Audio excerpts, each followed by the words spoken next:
안녕하십니까. 전하택 교수입니다. 이번 시간에는 여러분들과 26번 문제부터 풀이를 하도록 하겠습니다. 자, 여러분들 교재 26번을 보세요. 활성설러지 변법인 장기포기법에 관한 내용으로 틀린 것은, 여기서 변법이라는 것은 활성설러지법을 이용을 해서 만든 방법이 장기포기법이라는 거죠. 자, 그러면 SRT를 길게 유지하는 동시에, 여기서 SRT라는 것은 미생물의 체류 시간이 되겠죠. 그리고 MLSS 농도를 낮게 유지해서 처리하는 방법이다. MLSS라는 것은 미생물입니다. 다음에 활성설러지가 자산화되기 때문에, 자산화하는 것은 먹이가 부족하기 때문에 자기의 세포를 이제 우리가 먹고 성장을 하는 거죠.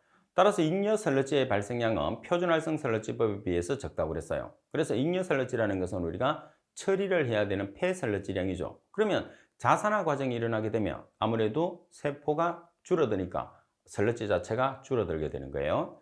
다음에 과잉포기로, 과잉포기라는 것은 공기를 주입하는 것을 이야기하는 거죠. 그래서 과잉포기라는 것은 많이 공기를 주입하는 거예요. 설러지의 분산이 야기되거나 설러지의 활성도가 저하되는 경우가 있다. 자, 그리고 질산화가 진행되면서 pH는 저하된다고 그랬어요. 자, 여기서 틀린 설명은 일단 질산화가 진행되면서 pH가 저하되는 이유가 뭐냐면, 자, 질산화라는 것은 뭐가 만들어지는 거예요? 실제로 보면 질산이 만들어지는 거거든요. 그럼 질산이라는 물질은 H 플러스와 NO3 마이너스로 되어 있으니까 H 플러스가 계속적으로 질산화가 이루어짐으로써 계속 발생하는 거죠. 따라서 H 플러스는 우리가 뭐를 나타내는 거죠? 산성을 나타내는 거죠. 그래서 pH가 감소하게 되죠. 반면에 OH 마이너스가 발생하게 되면 pH가 증가한다고 그러죠. 반면에 H 플러스는 pH가 감소한다고 그래요. 자, 여기서 틀린 것은 가번입니다.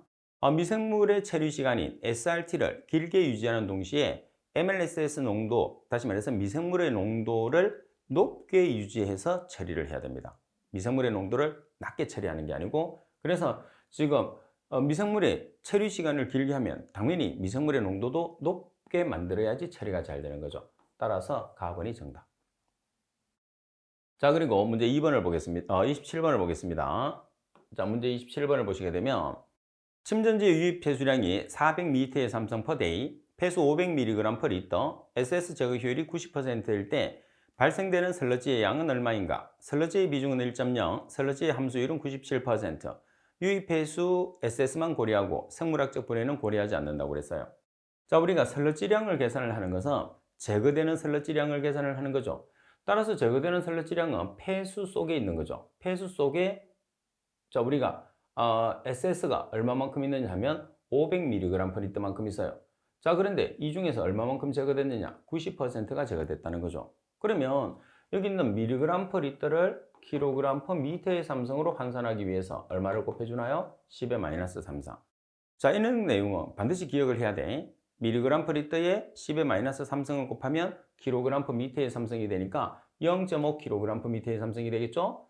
자, 그러면 제거된 설러지량이 나왔어요. 그래서 0.5kg per 미터의 삼성, 400m의 삼성 per day, 여기 0.9를 곱하게 되면 제거되는 설러지. 그러면 단위를 보시게 되면 단위가 kg per day거든요. 근데 여기서 설러지량은 미터의 삼성으로 우리가 계산을 하라고 그래. 따라서 킬로그램을 미터의 삼성으로 전환하기 위해서 비중을 사용합니다.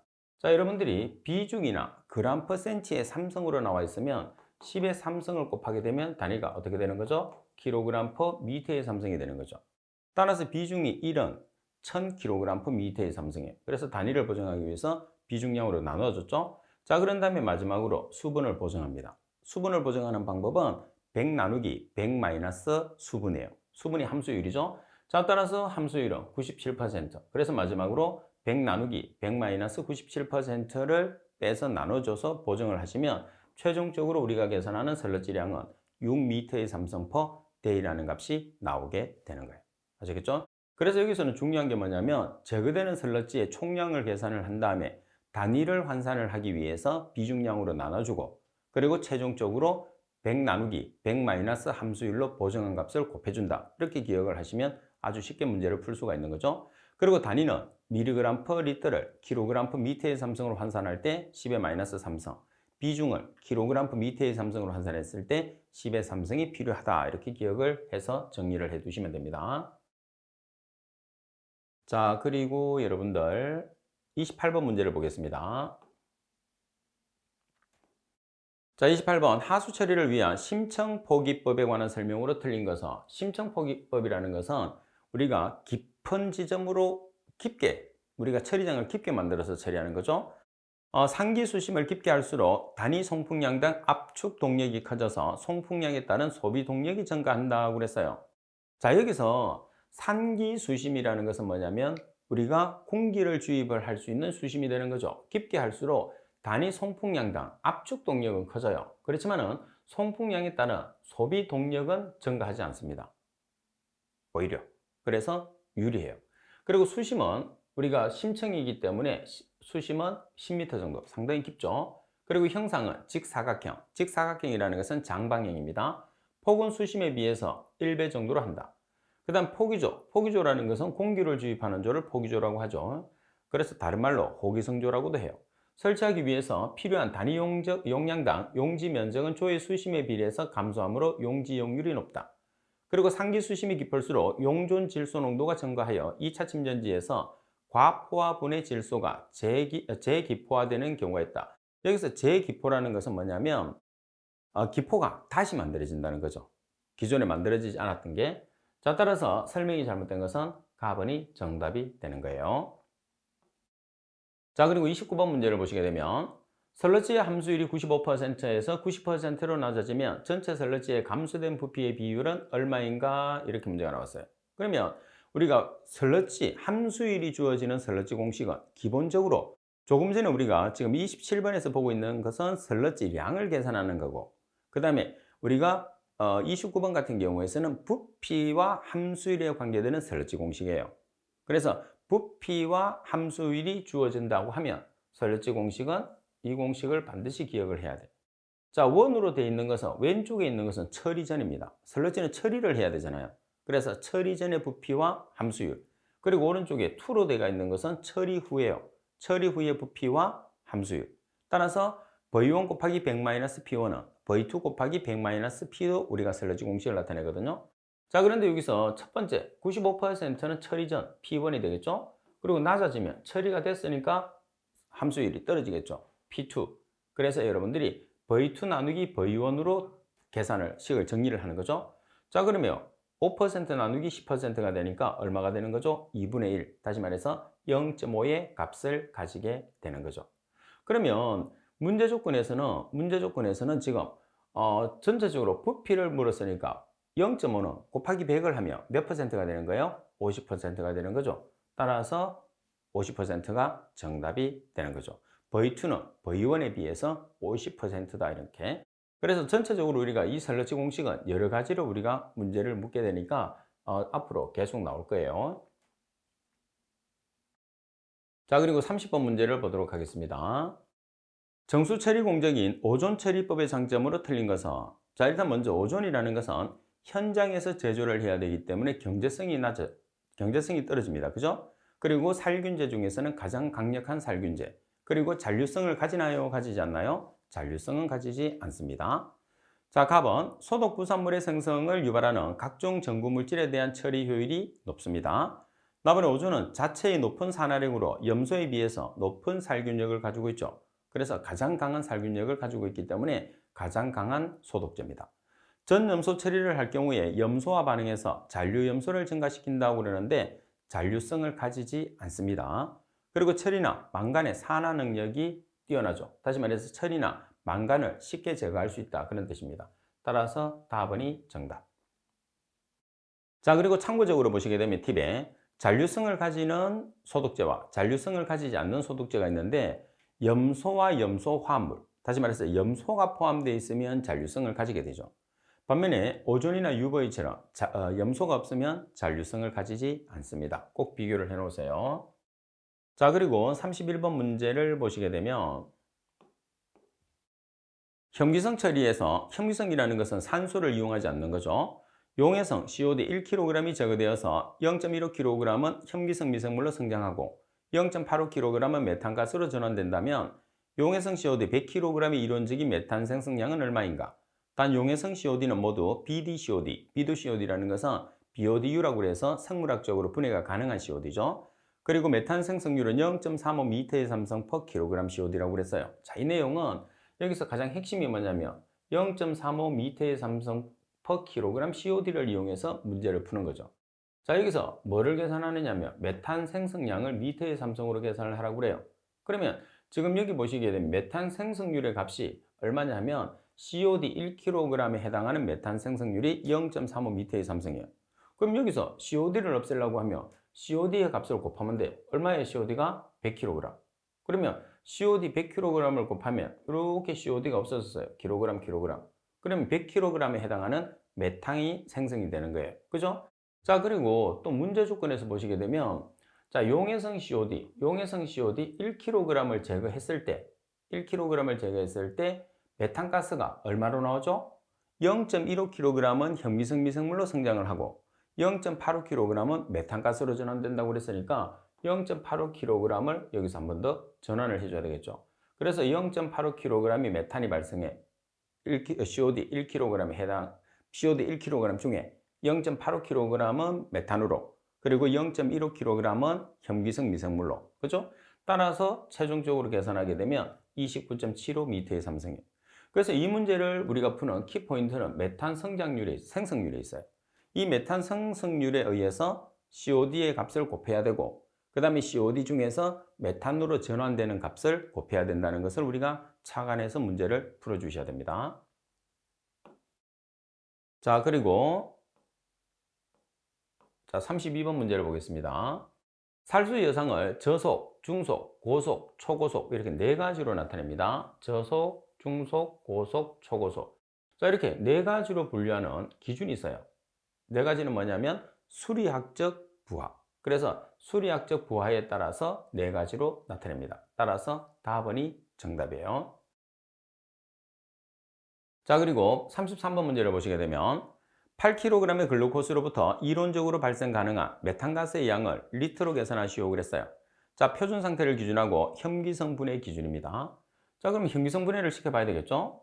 자, C가 6개, H가 12개, O가 6개.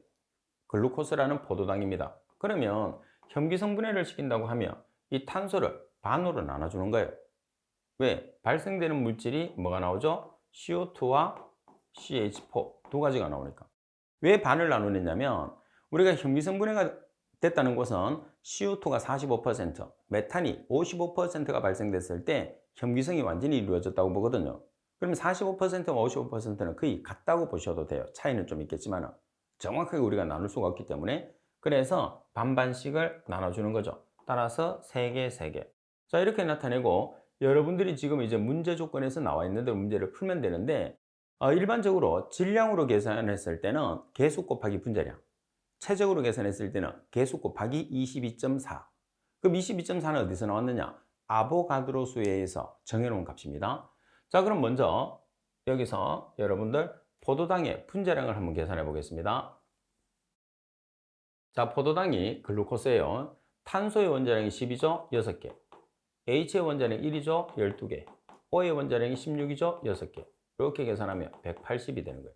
따라서 180g일 때 여기 보면 메탄을 계산하라고 그러는데 뭘로 계산하라고 그러죠? 최적으로 계산하라고 그래요. 최적으로 계산하면 무조건 22.4리터. 개수 곱하기 22.4. 그래서 개수가 3이니까 3 곱하기 22.4리터. 자, 그리고 지금 글루코스가 8kg이니까 g으로 고치면 8,000g이 되는 거죠. 따라서 8,000g일 때 X. 그래서 대각선으로 곱해서 X가 있는 항으로 나눠주면 우리가 계산할 수 있는 최적은 2986.67리터라는 값이 산출이 됩니다. 자, 그리고 34번 문제를 보시게 되면 염소소 등에서 염소의 거동에 대한 내용으로 틀린 것은 이렇게 물었어요. 염소의 거동이라는 것은 염소의 움직임을 뜻하는 거죠. 자, 답은 pH가 5 또는 그 이하에서 대부분의 염소는 HOCl 형태이라고 그랬어요. 그래서 pH, 염소 소독에서는 pH가 낮으면 낮을수록 살균력이 뛰어나죠. 그래서 pH 5 이하에서는 대부분 HOCl의 형태로 존재하기 때문에 염소 소독제로서는 가장 살균력이 뛰어납니다. 그리고 답은 HOCl은 암모니아와 반응하며 어떤 물질을 만들었냐 하면 클로라민을 만들어요. 자, 암모니아라는 게 NH3잖아요. 두 개가 결합을 하게 되면 NH3에서 H가 한 개씩 없어져. 그런 다음에 HOCl에 있는 Cl이 결합되고 없어진 H와 여기 있는 OH가 만나서 H2가 형성되거든요. 그래서 이렇게 형성된 물질을 트리클로라민이라고 합니다. 그리고 HOC는 매우 강한 소독제로서 OCl-보다 80배 이상 강하죠. 그 이유는 뭐냐면 HOCl은 pH가 낮은 상태에서 발생하고 그리고 OCl-는 pH가 높은 상태에서 발생하거든요. 그래서 염소소독은 pH가 낮으면 낮을수록 살균력이 뛰어나요. 그래서 80배 이상 차이 납니다. 그리고 트리클로라민은 매우 안정하여 잔류 산화력을 유지한다고 그랬어요. 자, 트리클로라민 같은 경우에서는 산화력을 가지지 못해요. 그래서 산화력을 가지지 못하기 때문에 소독력도 없어요. 따라서 라번이 정답. 그래서 산화력을 가지지 않기 때문에 우리가 살균력이 없게 되는 거예요. 자, 그리고 35번 문제를 보겠습니다. 35번. 부피가 1000m 이상인 탱크에서 평균 속도 경사를 30%로 유지하기 위해서 필요한 이론적인 소요동력을 계산하시오. 자, 물의 점성 계수는 1.139 곱하기 10의 마이너스 3성 N이 뉴턴입니다. 뉴턴 세컨 퍼 제곱미터예요. 자, 그러면 여러분들이 이 값을 표현했을 때 우리가 먼저 알고 있어야 되는 게 뭐냐면 동력 구하는 식이에요. 자, 이 동력 구하는 식은 어떻게 해서 나왔느냐 하면 원래는 속도 경사 구하는 식이죠. 자, 속도 경사는 동력 P 나누기 점성계수 곱하기 최적의 루트를 씌운 값이에요. 그래서 공식으로 나타냈을 때는 속도 경사 공식을 이렇게 표현하는데 우리가 동력을 워낙 자주 문제를 풀다 보니까 동력에 대한 식으로 바꾸는 거예요. 자, 그럼 여기서 속도 경사라는 게 얼마냐면 30 s-1은 퍼세크하고 동일하죠. 자, 그리고 점성계수는 1.139 곱하기 10의 마이너스 3성 n이 뉴턴, s는 세크입니다. 퍼 제곱미터. 자, 그리고 최적 V가 부피죠. 1000m의 3성. 따라서 계산하게 되면 1025.1W가 되는 거죠. 만약에 여기서 킬로와트로 계산하시오 그러면 10의 마이너스 3성을 취해주면 킬로와트로 전환이 되는 거예요. 자, 그리고 여기서 한 개, 여러분들 두 개의 단위가 동일하다고 그랬잖아요. 어떻게 해서 동일해지는지를 한번 살펴보겠습니다. 뉴턴이라는 것은 힘의 단위예요. 힘의 단위. 힘이라는 것은 질량 곱하기 중력 가속도죠. 그래서 킬로그램 미터 퍼 세크의 제곱이거든요.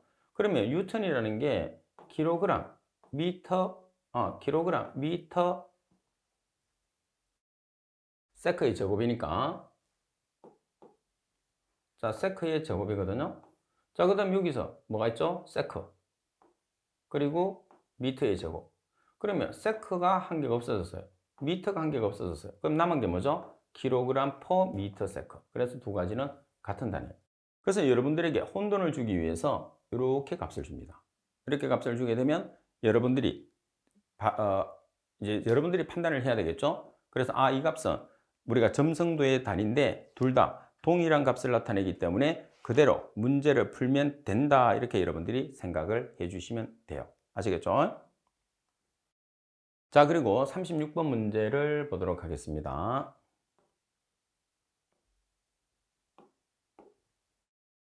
폐수 처리장에서 방류된 처리수를 산화지에서 재처리하여 최종 방류하고자 한다. 낮 동안 산화지 내에 DO 농도가 15mg/L 포화 농도보다 높게 측정되었을 때 그 이유를 찾으시오 그랬어요. 자, 우리가 DO 농도가 높게 측정이 되었다는 것은 지금 어떤 문제가 발생하고 있기 때문에요?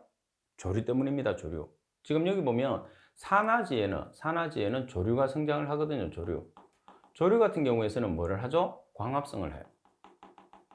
따라서 광합성을 통해서 DO의 농도가 어떻게 되는 거죠? 상승하는 거죠.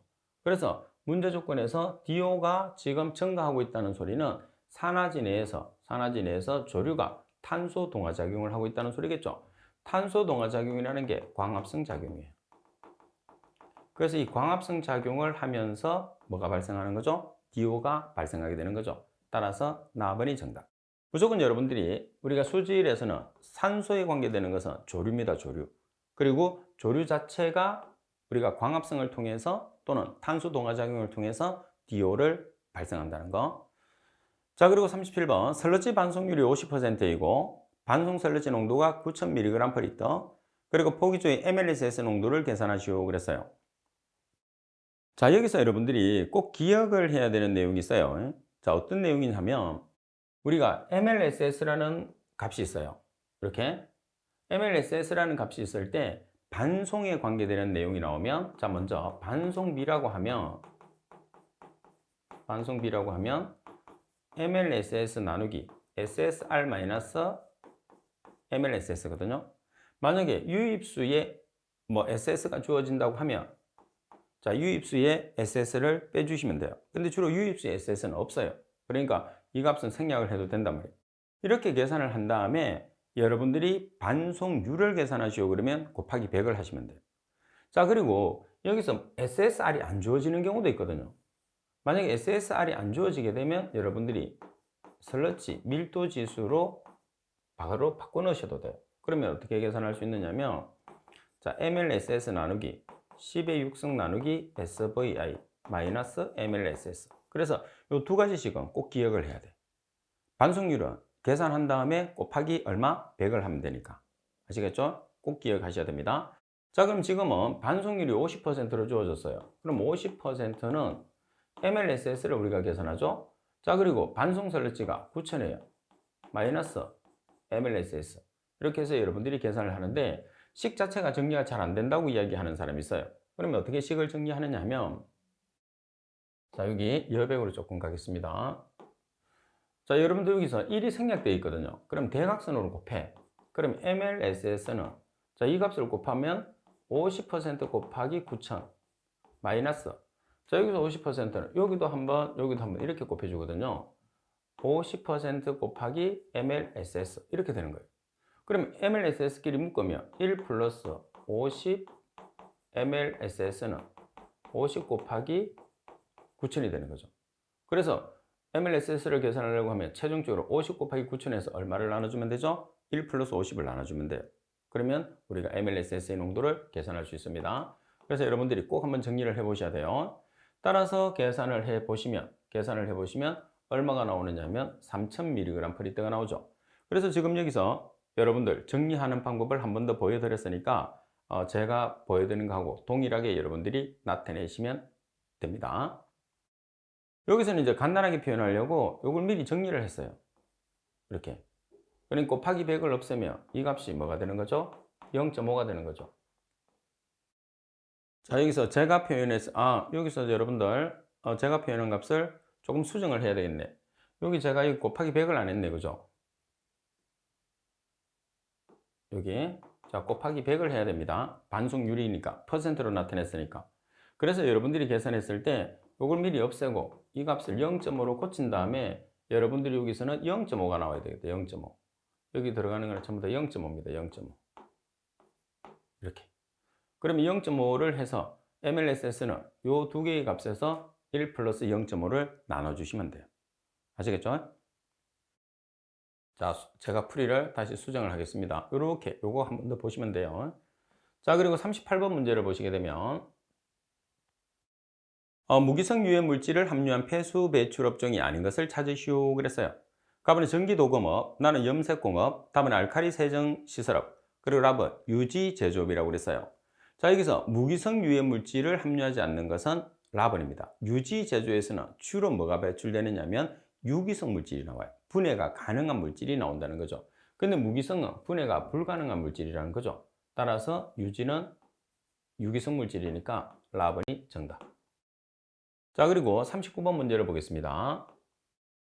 유량이 300m의 삼성퍼데이고 BOD가 200mg/L인 폐수를 활성산업지법으로 처리하고자 할 때 포기조의 용량은 얼마인가? 단 BOD의 용적 부하는 0.2kg/m의 삼성데이라고 되어 있어요. 자, 여기서 단위가 세 가지로 나와 있는 BOD 용적 부하가 있으니까 우리가 문제를 푸는 가장 키포인트는 BOD의 용적 부하가 되는 거예요. 그럼 여기서 kg/day라는 것은 뭐예요? BOD의 총량이에요. 미터의 삼성이라는 건 뭐죠? 최적이에요. 그래서 지금 우리가 두 개를 곱할 때 단위를 mg/L를 kg/m의 삼성으로 환산하기 위해서 10의 마이너스 3성을 곱해주시면 돼요. 그럼 여기서 대입을 해보면 자, BOD라는 값이 0.2kg/m의 삼성이죠. 자, 그리고 유량이 300m의 삼성 per day예요. 자, 우리가 용적을 계산을 합니다. 그리고 BOD 용적 부하는 얼마로 주어졌어요? 0.2로 주어졌죠. 그래서 여기는 0.2kg/m의 삼성 데이. 그럼 뭐를 계산할 수 있어요? 최적의 V에 대한 식으로 정리해서 최적을 계산하실 수가 있죠. 자, 이렇게 해서 계산을 하시면 얼마가 나오느냐면 최적 V는 300m의 삼성이라는 값이 나오게 되는 거죠. 자, 그리고 40번 문제를 보겠습니다. 자, 40번에 보시면 살수여상법에서 연모타 현상의 원인으로 틀린 것은 살수여상법이라고 하면 우리가 부착성장식이에요. 그죠? 자, 그리고 가장 대표적인 현상이 연모타 현상이 발생하는데, 자, 연모타 현상이 발생되는 원인이 아닌 걸 찾는 거죠. 자, 여자가 불균일 할 때, 자, 그리고 용존산소와는 관계없어요. 이거는 뭐냐면 우리가 살수여상에 미생물을 부착시키는 여자가 있는데 거기에 미생물이 떨어져 나와서 그 물이 빠져나가는 구멍을 막아놓은 거예요. 그래서 연모처럼 형성되어서 현기성으로 변하는 거죠. 그냥 산소하고는 관계없죠. 자, 그리고 미처리된 고용물이 대량 유입됐을 때, 그리고 유기물의 부하가 너무 높을 때, 다시 말해서 유기물의 농도가 너무 높아요. 그래서 미생물이 미처 처리를 못하니까 유기물 자체가 또 물이 흘러가는 구멍을 막아버리는 거죠. 따라서 발생하는 게 연모타 현상이죠. 따라서 설명이 잘못된 것은 나번. 자, 그리고 41번 문제를 보시면 웨어를 이용하는 유량 측정 방법 중에서 웨어의 판재료는 몇 미리 이상의 두께를 가진 철판이냐고 그랬어요.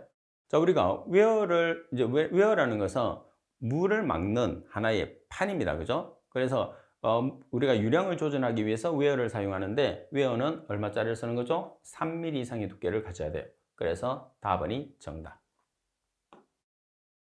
자, 그리고 42번 문제를 보시게 되면 COD 분석을 위해서 0.02몰 K메노포 용액 2.5L를 만들려고 했을 때 필요한 K메노포의 양을 계산하시오 그랬어요.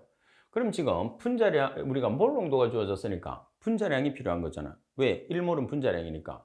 근데 여기 보시면 K메노포의 분자량이 158이라고 나와 있어요. 그래서 이 분자량이 1몰이 되는 거예요. 1몰은 158g이죠. 그러면 몰 농도라는 것은 질량 나누기 부피 곱하기 1몰 나누기 분자량으로 나타내요. 그래서 지금 0.02몰은 질량을 우리가 계산하죠. 부피가 얼마죠? 2.5L. 그리고 1몰에 해당하는 분자량, 1몰은 158g이에요. 따라서 W를 계산하면 7.9g. 자, 여기서 꼭 기억을 해야 되는 게 하나 있어요. 뭐냐면 1당량에 해당하는 그람수를 계산을 하거든요. 그럼 1당량에 해당하는 그람수라는 것은 분자량 나누기 당량수예요. 따라서 K메노포는 고당량이라는 것을 꼭 기억을 해야 돼요. 그래서 노르말 농도로 계산했을 때는 분자량 나누기 당량수, 그리고 몰 농도로 계산했을 때는 분자량을 그대로 사용하면 된다. 이렇게 기억하시면 돼요. 자, 그리고 43번 문제를 보시게 되면 검정 곡선의 작성용 표준 용액과 시료의 동일한 양의 내부 표준 물질을 첨가해서 시험 분석의 절차, 기기 또는 시스템의 변동으로 발생되는 오차를 보정하기 위해서 사용하는 방법을 찾으시오 그랬어요. 자, 그러면 여기서 여러분들이 답은 뭐냐 하면 내부 표준법이에요. 자, 내부 표준법이니까 이 내용을 이용해서 답을 찾을 수 있는 방법을 여러분들이 찾는 거죠. 그럼 여기 보시면 내부 표준 물질을 첨가한다는 말이 있어요. 그래서 내부 표준 물질을 첨가하니까 여기서 보시면 내부 표준 물질이 표준 물질 첨가법이 있고 내부 표준법이 있거든요. 그래서 여러분들이 여기서 내부를 같이 기억을 해서 답을 찾아주시면 돼요. 앞에서 내부 표준 물질이 들어가니까 내부 표준법이다 이렇게 기억을 하는 거예요. 내부 표준법. 따라서 답은. 자, 그리고 44번 문제를 보시게 되면 총질소의 측정 방법으로서 틀린 것은 가번이 염화제일 주석 환원법, 나번에 가디뇽 환원법, 답은 환원 정류 킬달법, 자외선 가시선 분광법. 자, 우리가 총질소는 어떻게 외웠죠? 총질소는 자가 환상카로 연속 흐른다고 그랬어요. 그러면 여기서 자가라는 것은 자외선 가시선 분광법. 그죠? 자, 그리고 환이라는 것은 환원 정류 킬달법. 그리고 산이라는 것은 산화법. 그리고 가라는 것은 가디뇽 구리 환원법이죠. 그래서 환상카로 연속 흐른다. 연속 흐른다는 것은 연속 흐름법이 되는 거죠. 따라서 지금 문제 조건에서 해당하지 않는 것은 뭐죠? 가번은 해당 사항이 없어요. 그죠?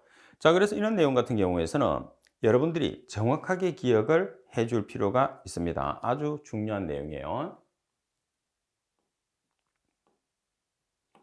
자, 그리고 45번 문제를 보겠습니다.